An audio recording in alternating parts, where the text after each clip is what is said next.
Africa దేశం నైజీరియాలో వరద బీభత్సం కొనసాగుతోంది. సెంట్రల్ నైజీరియాలోని మోక్వా పట్టణాన్ని ఆకస్మిక వరదలు ముంచెత్తుతున్నాయి.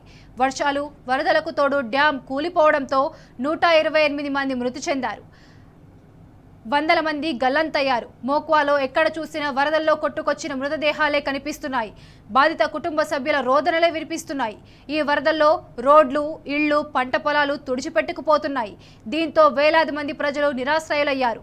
మరోవైపు రాబోయే 48 గంటల్లో అతి భారీ వర్షాలు కురుస్తాయన్న వాతావరణ శాఖ ప్రకటన భయాందోళనకు గురిచేస్తోంది.